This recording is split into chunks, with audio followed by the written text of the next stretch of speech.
Alright, so let's see what happened to our heroes and fails after they crashed. Everyone alright? Figures we need a snow level. Pork. On it. There you go. Lance is a cannibal. Come in. Like, to be fair, what hasn't happened in Lance and Janice? Super. Time travel, I think. Who knows at this point? So yeah, we need to re-establish contact with Croc and Zephyr while actually getting out of his snow globe.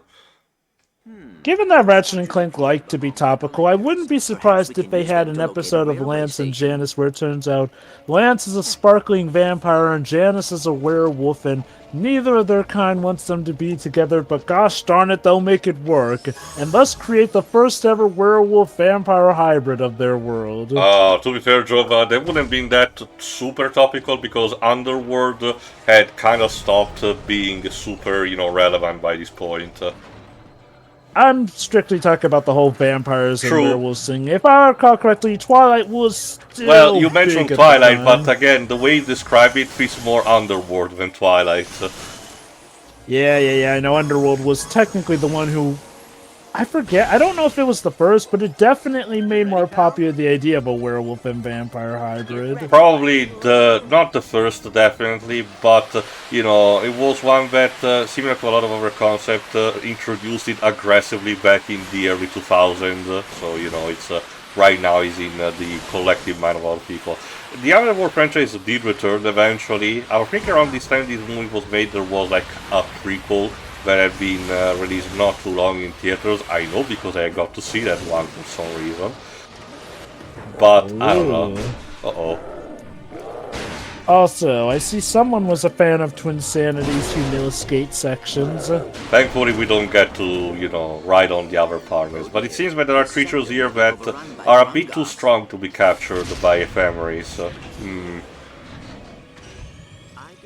Alright, more round. No, really, it's, I know that they had like a last title still closer to, in the 2010s, but I don't remember when exactly, and I think that was basically the last one. It was a pretty expansive series for the time, if I recall correctly. I know it got the movies, I think it got a comic spin-off as I honestly well. don't even remember Maybe who owns it, if it was Universal or someone else. Maybe Sony? I don't know. Alright. I think that's all of them. Hugo, don't fail me now. Underworlds. Take a drink if it's Disney. No, okay. If it was Fox, I probably would know it already. But again, it keeps cropping up. Believe it or not, I only discovered recently that the iRobot awful adaptation is Fox. But even better, originally Disney wanted to make it, so it literally came full circle. Goodness gracious. Okay, let's see. Cinematography, blah blah blah blah blah blah. Production company, Lakeshore Entertainment, distributed by Screen Gems. Oh, I don't remember that one. Like, I remember the name, but I don't remember. They're like Sony. They're Sony's like C studio. Right, the one. They're the ones who handled the Swan Princess direct-to-video sequels, aren't they? They might be. Let's see. Astro currently owns it. Let's see. Underworld Blood. Oh, Underworld Blood Wars was actually in 2016. Like Jesus. I said, in the 2010s, a bit closer to 2020s, but not that much. And I think that is the last one. Kudos to it carrying all the way from 2003 to 2016. I'm actually pretty surprised, but. Yeah, as of that one, distributed by Sony Pictures, so probably production company, Screen Gems, and Lakeshore Entertainment. Yeah, I'm gonna put my money on Sony being the owners of it, which it does kind of have a bit of that kind of Sony Pictures feel. As for how big the franchise was, yep, it got a video game in 2004, short film in 2011, and audio soundtracks too. I don't remember if Avi Arad actually was involved as a producer in those, but I don't think so. Now, from what I can see, I'm not seeing any mention of him. It was created by Kevin Guevara, Len Wiseman, and Danny McBride. Again, if Avi Arad is involved, it would be as a producer or executive producer role. Like what he's doing with The Zelda with movie. Zelda movie, yeah. Unfortunately, I kind of get why he has so much pull here, because the dude is, first and foremost, a toy salesman, and those tend to make a lot of money. It also explains a lot of his mindset and everything, including his obsession with characters like Venom, who sell... Well, And apparently we had to still Well, thank I mean, him he for does some decision like Polka Dot Man in Across the Spider-Verse. I mean, he does I know know, how right? to sell things. Well, yeah, and you know, look, I won't act like he's entirely bad. That being said, I don't blame anyone for having a shiver run down their spine whenever his name is mentioned to be attached to a product, given the many blunders he has caused. Maybe it's just another sign of the fact that art right now is just a little too much dependent on the rules of capitalism. I mean, let's not forget, picture. we're in an industry where they will sometimes create a different costume for a character just for more toy sales with the variants, essentially. Like at the end of Batman and Robin. Like, if I recall correctly, the black suit for Spider-Man in No Way Home, which is basically just his regular suit turned inside out, was made just to sell another variant, basically. In the case of the Zelda, Arad isn't the only producer. There's the director himself, was Paul, along with Miyamoto. So the question is, how much pull will Arad have as producer? We'll have to see if, similar to the Mario animated movie, Miyamoto will actually be pressuring, on the development team or not. I've said it before and I'll say it again, the title of producer has a wide range of variety. It can span anywhere from, oh, this guy just threw a bit of money towards the project, to this guy pretty much was running the project, both writing and director-wise, and they all had to listen to him. Usually it still involves this person's left with someone in the production. Usually to very bad results. On a bicycle. Alright, I don't think it's happening right now, only for the next encounter with one of these things, but soon enough I will basically realize that the morphing weapon can actually insta-kill the mini-bosses if you actually manage to pull it off without strings attached, so... Does it turn the whole machine into a pig, or just Yes, the occupant into everything. a pig? Oh. Wow. You okay, buddy? Oh no, sorry, Clank. Oh dear. Ratchet, I curse thee. It's fine. Oh, it's alright. You're fine, buddy. Oh, I don't know if I mentioned it. I don't know if I mentioned it before, but Ratchet's voice in the series feels like a callback to how Spyro sounded before Tom Kenny took over as the role in the second game.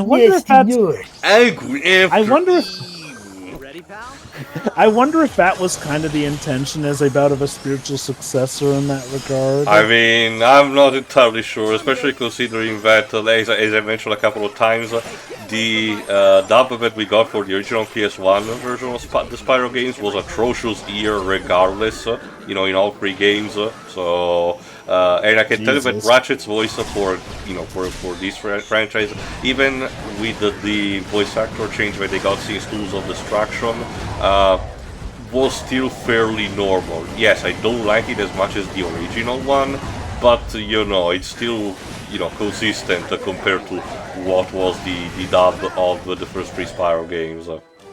Well, I'm admittedly going off of, the original English voice and whatnot, how it just like Ratchet's going My point being, if it was a decision from the team, so the branch here of Sony would have imposed that also onto the voice acting team, as they tend to do for other games. I don't know, because, well, the fact that the voice was so different in direction for Italy in the first place with the original game kind of makes me... Well, that's because, again, Spyro back then, first, a couple of factors. One, the quality in general for games dubbed in my country back then was atrocious to begin with. Second, you have to remember that Spyro was not completely something that Sony was handling, but instead Universal, the gaming branch of Universal, was doing it. So for all we know, they just gave complete carte blanche to the team and do whatever you please. Fair points. However, have Sony ever really well, okay. I can imagine that there are projects where they haven't intended for the foreign dubs to at least sound like essentially similar voice-wise to the originals, but was Ratchet something that they ever showed that level of care for in the dubbing at all at some point? I don't know if they did something like Sega did with Generations, where the European branch of Sega went to each specific country and specifically selected each VA for the characters, because that's what they did here, and they stuck it so far. But it wouldn't surprise me that there is at least a level of, communication that, leads to that. Fair point. I guess all that said, if anything, it might just be a funny coincidence more than I was going to mention that for the movie, and I will probably still do as a reminder, but this led to complications when the movie arrived, and for some reason, the companies involved, I think it was Universal, because God forbid it's strictly Sony Pictures who does that, decided to spice things up by, instead of having the actual game actor cast for My Country's Dub, because I know that they handle things relatively smoothly for the most part for the English dub. For My Country's Dub, they recasted almost every single role, including having a couple of minor roles emphasizing on minor celebrities and, of course, gaming YouTubers. The voice actors of both Quark and Clank here in My Country were not particularly happy about this and actively said that they were boycotting actually returning to the franchise scenes. Thank God enough time passed between that and Rift Apart, because when that came out they actually did reprise roles, so the hatchet had been probably buried by that point. But still, talk about screwing the pooch with that. It's like, look, it's nice that you're giving the little guy some work, but yeah, far be it for me to believe that they were just being altruistic by putting YouTubers on that, and more so they were trying to get down with what was probably big at the time, which, okay, even still, I honestly don't see the logic. Like, yes, there are YouTubers that we like. That does not mean we want to see them replace iconic voice actors. It's like if suddenly, well, okay, the Mario movie is not the best example because we already have the Chris Pratt elephant in the room, but hell, arguably even the 90s version already had some ideas going on by having Mojo Nixon playing Toad. He was an accomplished musician. I forgot if you did mention within the movie, but he was a professional singer, and you put him as Toad. It's like didn't some of the latest like a Dragon games caught some flack by casting John Gear as one of the main characters? There's a bigger discussion that I don't really want to tackle right now on that front. So the thing that I can tell you Liv, is that it's both yes and no.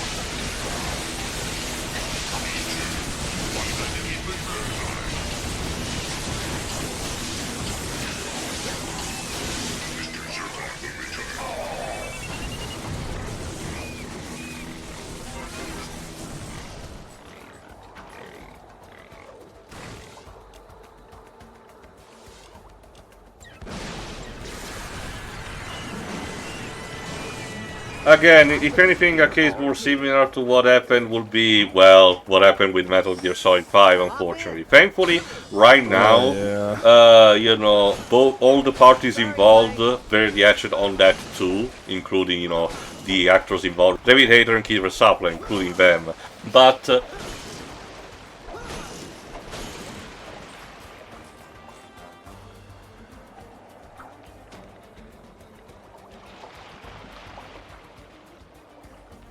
the thought process back then, unfortunately, is what actually soured things.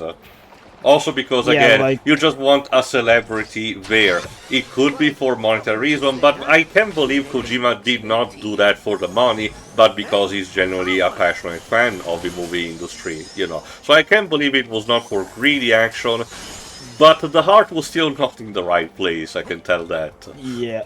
And I do think, admittedly, because Konami were making bigger asses of themselves at the time, that some people kind of forgot that Kojima can be flawed himself too. Like, I'm sure he had a vision with Metal Gear Solid 5, but casting David Hayter out like that without even so much as a warning was a dick move, not gonna lie. Let me put a different example done in times before. The Castlevania Lords of Shadow games.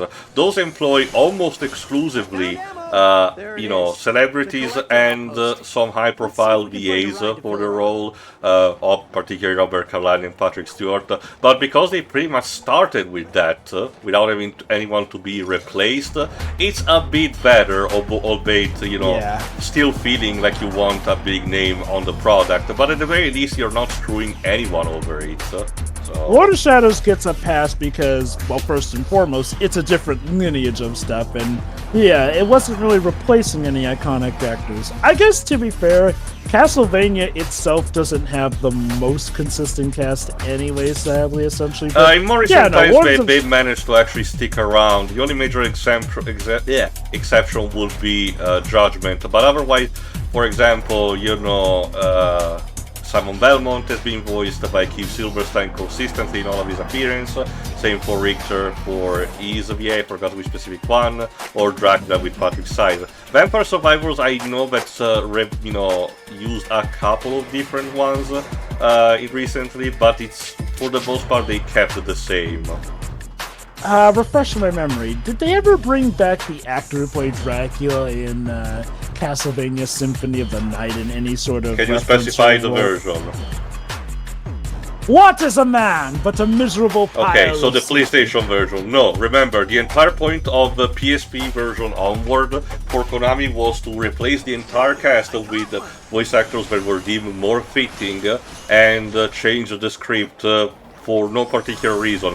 You would think that it's a case where they want to be more accurate in translation, but no, they did not even do that. It's still, a script with a lot of, localizers liberties. So why even removing the memes at that point? I mean, to be fair, in the case of voice acting, Dracula aside, I guess this was to replace people with people that could actually act. No, this is why I say I was bring back the Dracula VA. I was mostly talking about the scripting itself, Waves. I think the changing the VAs was a sub-product of that, because someone who developed the game back then, that version, because it was for the PSP version of Rondo Blood, called Dracula X Chronicles, clearly was not particularly a fan of the memes of the original PlayStation version of Symphony of the Night, because everything is specifically engineered to change that. And keep in mind, memes aside, I can believe that, I can understand the thought process, simply because if you actually get to replay, Symphony of the Night on your own, the PlayStation version, ignore the bore. The script is full of... floating on water. The script is full of typos and weird moments that make no sense. So a change had to be made regardless, And like you mentioned, the problem was they took away a lot of the fun of the original script. And I argue the new voice actors that they got, Yuri Lowenthal for Alucard, Patrick Swayze for Dracula and so on, still, managed to work out. Like, I mentioned this in the past, like a lot of people really are attached to the original VA for Alucard to the point where he shows up as a similar character in Bloodstained Ritual of the Night, but I'm sorry, I really cannot visualize Alucard with such a deep voice. Yes, Yuri Lowenthal is a bit on the generic side because he has been in so many materials and he's not doing an impression at all for the character, but it is, consistently solid, if you ask me, for the character. I think in that case it does become a debate of, do you want better and refined but more generic sounding, or more goofy and definitely less regulated voice acting, but arguably the one people remember more, essentially. I guess I will still go for the former, mostly for the integrity of the plot. Symphony of the Night, has goofy moments, but at its core it's still a serious story. So, I'd rather have not the product being treated as a joke, especially outside of the intended way of Iga in that case. I think we can agree what they needed was a better sense of balance. Yes, definitely solidify it more, but you can leave in some of the sillier stuff, kind of like what Dragon Ball Z Kai was trying to do. Alright, these are the creatures that we found before. I think Kronk and Zephyr did mention about them. There you go. But like I said, at this point I discovered that you can insta-kill the mini-bosses with the, you know, the morphing weapon, so sucks to be you. We are literally playing God with their lives. Just ignore, you know, don't think about it. It's okay, we're doing it using science, so it's completely natural. Of course. Remind me, what was the variant of the morpher weapon when you, like, have all 4 people combining their beams? It morphs things faster. That's it. So it's pretty much just the same, basically. Like I said, you just can faster. what you can customize is instead what animal do you get from the main menu, like pig, cow, sheep, or something else. Looks like we're clear. Come on, let's keep moving.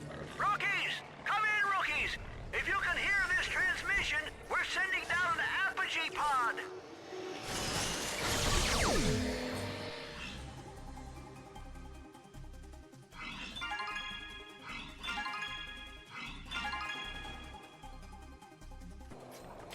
Hey, I caught one.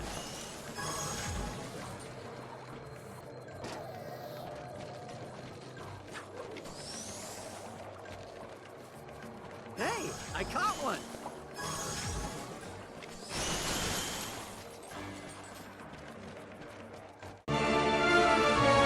Oh no. Unfortunately, the railway is broken. Come on. This is it. The end of President Captain Quark. I can feel death's icy grip. Nefarious, I'm sorry I pushed you around in high school. You were smart and I was such Wow, I get his brain is really freezing at this point to actually apologize to Nefarious. Sorry, too. You should know What? even as I was wishing the blarb I'm sorry, okay, I get everything, They but really think this is it for us? Nefarious shouldn't apologize for Quark's before having done something to Quark's behavior. He's still a despicable villain, but Quark was a complete asshole to him. Oh, he's the plumber. Need that wrench back. Where did you come from? Remember, the plumber is acting as this omnipotent entity that fixes everything with a Deus Ex Machina. And I think, this game is that oh. he's actually probable, so that And I think Ratchet is about to know this. Aren't you gonna give us some cryptic advice we can use to defeat Nevo? Oh, sorry, Fred. That kind of advice, I'm afraid I don't have. Keep that phrase in mind, it's important. But yeah, it showcased that Ratchet seems to be a bit aware at this point that the plumber is plot critical in some capacity. Maybe Dwibs is right and he secretly is Morgan Freeman, aka God. Alright then, tune in for the next part for the epic conclusion of the game as we tackled Emphemeris and hopefully Nevo. See ya! See you then. yeah.